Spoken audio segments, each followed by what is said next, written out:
हैं news reporter network. आप देख रहे हैं न्यूज रिपोर्टर लाइव, सोच आपकी, आवाज हमारी। नमस्कार, आप देख रहे हैं न्यूज रिपोर्टर नेटवर्क और मैं हूं आपके साथ नूतन। आइए शुरू करते हैं खबरों का सिलसिला और सबसे पहले नजर डालते हैं सुर्खियों पर। देहरादून दिल्ली रूट पर 25 मई से नई दिल्ली के लिए चलेगी वंदे भारत एक्सप्रेस। आज हुआ ट्रायल। हरीश रावत ने 2000 की नोटबंदी को बताया कर्नाटक जीत से ध्यान भटकाने की चाल। देहरादून पहुंचे बॉलीवुड अभिनेता अक्षय कुमार ने आज करे बाबा केदार के दर्शन। और G20 बैठक के लिए ऋषिकेश पहुंचे मेहमानों ने लिया कुमाऊनी नृत्य छोलिया का लुत्फ। और आइए अब शुरू करते हैं खबरों का सिलसिला। नरेंद्र नगर में 24 व 25 मई को होने जा रही G20 बैठक के लिए विदेशी मेहमानों के पहुंचने का सिलसिला शुरू हो गया है। आज सुबह विदेशी डायलेक्ट्स का एक ग्रुप जॉली ग्रांट एयरपोर्ट पर पहुंचा, जहां उनका पारंपरिक रूप से तिलक व माला पहनाकर स्वागत किया गया। इस दौरान पारंपरिक वाद्य यंत्रों पर छोलिया नृत्य की प्रस्तुति दे रहे कलाकारों को देखकर डेलीगेट्स खुद को रोक नहीं पाए और महिलाओं के साथ ही पुरुष भी उत्तराखंड के गीत संगीत पर कलाकारों के साथ झूमने लगे। वंदे भारत ट्रेन का संचालन 2 दिन बाद देहरादून रेलवे स्टेशन से दिल्ली के बीच किया जाना है। इसके ट्रायल के लिए आज वंदे भारत देहरादून रेलवे स्टेशन पहुंच गई। वहीं ट्रेन के उद्घाटन के लिए देहरादून रेलवे स्टेशन को भव्य रूप से सजाया जा रहा है। दून में चलने वाली ये ट्रेन देश की 18वीं वंदे भारत ट्रेन होगी। 25 मई को सुबह 11 बजे प्रधानमंत्री नरेंद्र मोदी वर्चुअली इस ट्रेन का उद्घाटन करेंगे। इस मौके पर दून रेलवे स्टेशन के 2 प्लेटफॉर्म को करीब 3000 मीटर से अधिक का लंबा टेंट लगाया गया है। इस मौके पर दून रेलवे स्टेशन के 2 प्लेटफॉर्म पर करीब 300 मीटर से अधिक का लंबा टेंट लगना है, जबकि स्टेशन पर सौंदर्यीकरण का काम तेजी से किया जा रहा है। डीआरएम मुरादाबाद मंडल अजय नंदन समेत रेलवे के कई आला अधिकारियों ने देहरादून रेलवे स्टेशन का निरीक्षण कर तैयारियों का जायजा लिया। प्लेटफॉर्म नंबर 1 से वंदे भारत ट्रेन को दिल्ली के लिए रवाना किया जाना है। गाड़ी कब देहरादून पहुंचेगी, ट्रेन का संचालन, समय, टिकट और स्टॉपेज को लेकर अभी अधिसूचना जारी नहीं की गई है। 1-2 दिन में रेलवे की ओर से ये अधिसूचना जारी कर दी जाएगी। कांग्रेस के आह्वान पर देहरादून के गांधी पार्क में आज केंद्र सरकार के खिलाफ महिला उत्पीड़न के मामलों को लेकर धरना प्रदर्शन किया गया। हालांकि आम आदमी पार्टी और उत्तराखंड क्रांति दल ने इस प्रदर्शन से दूरी बना के रखी। अध्यक्ष करण माहरा ने कहा कि डबल इंजन की सरकार फेल है। गोल्ड मेडलिस्ट लड़कियां जंतर मंतर पर बैठने को मजबूर हैं। अंकिता भंडारी मामले में अपराधी को बचाया जा रहा है। उन्होंने कहा कि कैबिनेट मंत्री एक व्यक्ति को सड़क पर पीट देता है और उस पर कोई कार्रवाई नहीं होती। ये निरंकुश सरकार है, दोनों डबल इंजन फेल है।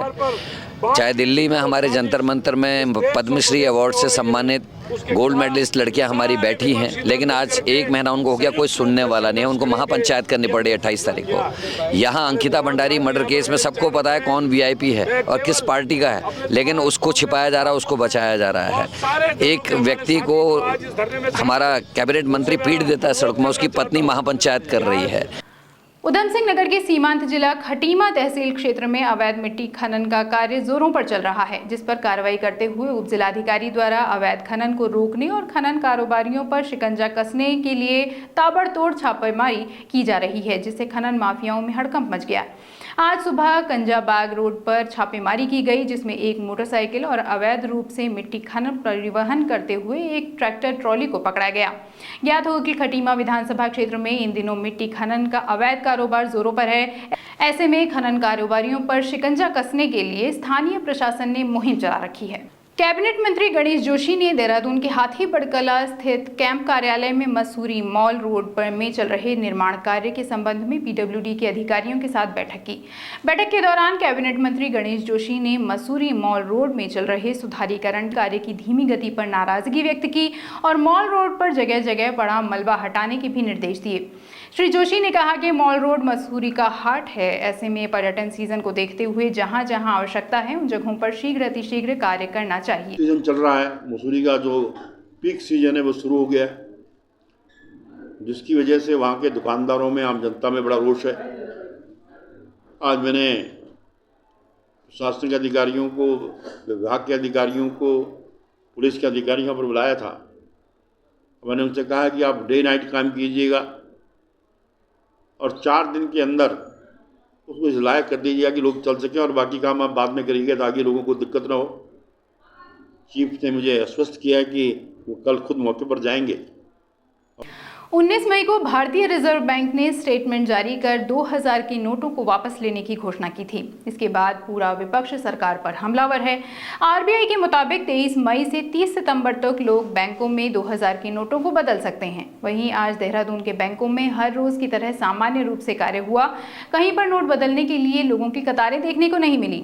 वहीं 2000 के नोटों को बंद करने के फैसले पर हरीश रावत ने कहा कि यह प्रमाण है जो नोटबंदी सरकार के द्वारा पहले की गई थी वो अपने लक्ष्य में फेल हो गई है। अर्थव्यवस्था के साथ खिलवाड़ हो रहा है और कर्नाटक की जीत से ध्यान भटकाने के लिए ये कदम उठाया गया है। ये इस बात का प्रमाण है कि जो पहले नोटबंदी थी वो नोटबंदी अपने लक्ष्यों में बिल्कुल फेल हो गई। जो हमने उस समय कहा था अर्थव्यवस्था के साथ ये खिलवाड़ है वो खिलवाड़ साबित हो गया। और ये भी साबित हो गया कि जिस 2000 के नोट को अचूक रामबाण कहा जा रहा था अर्थव्यवस्था के लिए, वह रामबाण जो है अर्थव्यवस्था के लिए घातक है। और इसको देखा है पहले कितना काला धन आया, अब नाचते कूदते सामने आएगी कितना काला धन आएगा। इन दिनों हाईकोर्ट के निर्देशों पर प्रशासन द्वारा चलाए जा रहे अतिक्रमण हटाओ अभियान के तहत लगातार सड़क किनारे बने अतिक्रमण को हटाया जा रहा है, जिसके क्रम में अब नगर पालिका भी अतिक्रमण हटाओ अभियान चलाने जा रही है। अभियान के मद्देनजर अभी तक पौड़ी में तहसील प्रशासन की ओर से अतिक्रमण हटाओ अभियान चलाया जा रहा है, जो शहर के मुख्य मार्गों पर हुए अतिक्रमण को लेकर जारी है। पालिका क्षेत्र में भी फड़ लगाकर सुबह से ही शहर के अंदरूनी मार्गों पर अतिक्रमण शुरू हो जाता है, जिससे कई बार सड़क पर वाहनों के जाम की स्थिति बन जाती है। अब नगर पालिका प्रशासन ने ऐसे अतिक्रमणकारियों को 3 दिन के भीतर स्वतः ही अतिक्रमण हटाने को कहा है। वहीं नगर पालिका अध्यक्ष यशपाल बेनाम ने बताया कि शहर भर में नगर पालिका की टीम अतिक्रमणकारियों को स्वयं अतिक्रमण हटाने के लिए जागरूक कर रही है। यदि अतिक्रमणकारियों ने अवैध अतिक्रमण को खुद नहीं हटाया तो पालिका, जिला प्रशासन, तहसील प्रशासन के माध्यम से ऐसे अतिक्रमण को बलपूर्वक हटाया जाएगा। देखिए, हाईकोर्ट के निर्देश बहुत पहले हो चुके थे और उसके द्वारा जिलाधिकारी के निर्देश के क्रम में मैं आपको क्लियर करना चाहूंगा कि जो एनएच की सड़कें हैं उनके द्वारा एनएच के विभाग के द्वारा उन्हें नोटिस दिया गया है। जो पीडब्ल्यूडी की सड़कें हैं उन्हें पीडब्ल्यूडी के द्वारा नोटिस दिया गया है और जो नगर पालिका की सड़कें हैं जहां अतिक्रमण है उन्हें नगर पालिका के द्वारा नोटिस दिया गया है। और जो एनएच और पीडब्ल्यूडी की सड़कों पर नगर पालिका के द्वारा या नागरिकों के द्वारा अवैध अतिक्रमण किया गया है उन्हें नगर पालिका के द्वारा इन दोनों डिपार्टमेंटों के क्रम में नोटिस दिए जा रहे हैं। बॉलीवुड के मशहूर अभिनेता अक्षय कुमार आज अचानक केदारनाथ पहुंचे। अक्षय कुमार को अपने बीच पाकर लोगों की खुशी का ठिकाना न रहा और कई प्रशंसकों ने अक्षय कुमार के साथ सेल्फी ली। केदारनाथ के दर्शन करने के बाद अक्षय कुमार देहरादून के लिए लौट गए। आपको बता दें कि अक्षय कुमार 18 मई को विशेष विमान से देहरादून आए थे। वो इन दिनों उत्तराखंड में अपनी फिल्म की शूटिंग के लिए हैं। 2024 के लोकसभा चुनाव और उससे पहले होने वाले निकाय चुनाव को लेकर कांग्रेस अपना कुनबा बढ़ाते हुई नजर आ रही है। इस कड़ी में आज डॉक्टर अश्विनी रतूड़ी सहित कई लोगों ने कांग्रेस की सदस्यता ग्रहण की। कांग्रेस भवन में हुए सदस्यता ग्रहण कार्यक्रम में प्रदेश अध्यक्ष करण माहरा ने सभी सदस्यों को पटका पहनाकर सदस्यता दिलाई। डॉक्टर अश्विनी रतूड़ी सुधीर भंडारी में अपने साथियों के साथ कांग्रेस पार्टी ज्वाइन की। कांग्रेस प्रदेश अध्यक्ष करण माहरा का कहना है कि जब पढ़े लिखे लोग कांग्रेस पार्टी की सदस्यता ग्रहण करते हैं तो मन में उत्साह और जन विरोधी गतिविधियों के खिलाफ लड़ने की शक्ति बढ़ जाती है। आज डॉक्टर अश्विन रतूड़ी जी और हमारे सुधीर भंडारी जी, इन लोगों ने अपने साथियों के साथ आज कांग्रेस ज्वाइन की है।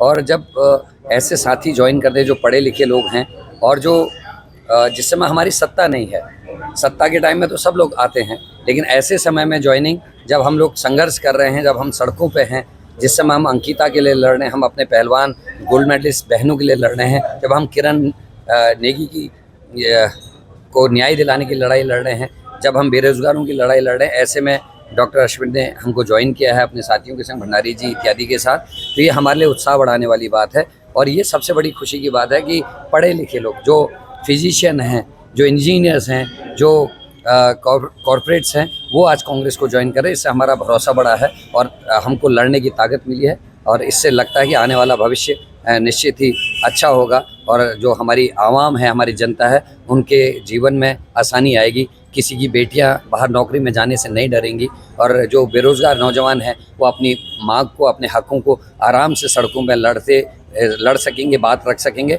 ऐसा नहीं होगा जैसे दमनकारी सरकार इस समय चल रही है।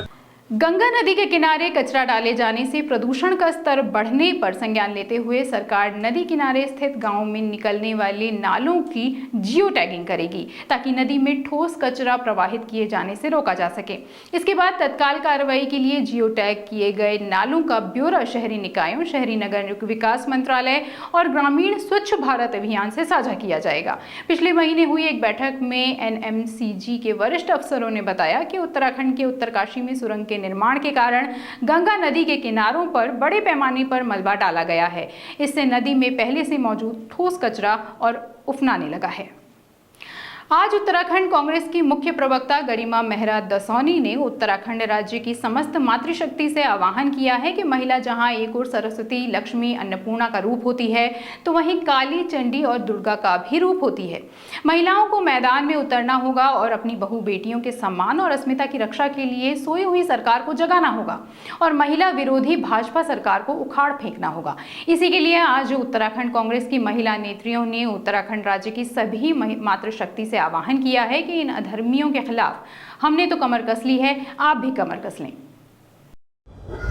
जिस तरह से उत्तराखंड जैसे शांत प्रिय प्रदेश में लगातार महिला अपराध बढ़ रहे हैं, यौन उत्पीड़न की घटनाएं, बलात्कार की घटनाएं और लड़कियों को न्याय न मिल पाना, उस पर जिस तरह से करेला ऊपर से नीम चढ़ा की कहावत को चरितार्थ कर रहा है, उसके मद्देनजर आज उत्तराखंड की महिला नेत्रियों ने एक नया हैशटैग, नई योजना की घोषणा करी है, जिसके तहत हम सब ने अपनी अपनी कमर कस के ये संदेश उत्तराखंड की महिलाओं को डाला है कि हमने तो कमर कस ली, अब आप भी इस उत्पीड़न वाली सरकार के खिलाफ कमर कस लीजिए। और ये हम हैशटैग पूरे सोशल मीडिया के माध्यम से चलाएंगे और जागृत करेंगे, आम मातृशक्ति को भी इससे जोड़ने का प्रयास करेंगे कि आज उत्तराखंड की बहू बेटियां सुरक्षित नहीं हैं। एक तरफ तो उनके साथ अन्याय, दुराचार, दुष्कर्म, अत्याचार होता है, वहीं दूसरी तरफ जो सत्तारूढ़ दल है जिसका काम था सुरक्षा प्रदान करना, वो मूक दर्शक बना हुआ है या पीड़ित पक्ष को साथ देने के बजाय जो उत्पीड़न कर रहा है, जो शोषण कर रहा है, उसका साथ दिया जा रहा है। तो इसलिए अब पराकाष्ठा हो चुकी। एक बार महिलाओं ने उत्तराखंड राज्य को प्राप्त करने के लिए कमर कसी थी और आपने नतीजा देखा। अब फिर क्रांतिकारी मोड़ आया है और उत्तराखंड की महिलाओं को अपनी ही बहू बेटियों के सम्मान की रक्षा, उनके अस्मिता की रक्षा, उनके अपमान का बदला लेने के लिए, पुनः कमर कसने के लिए हम प्रेरित कर रहे हैं। तो इसी के साथ खबरों का सिलसिला यहीं संपन्न होता है। आप बने रहिए न्यूज रिपोर्टर नेटवर्क के साथ।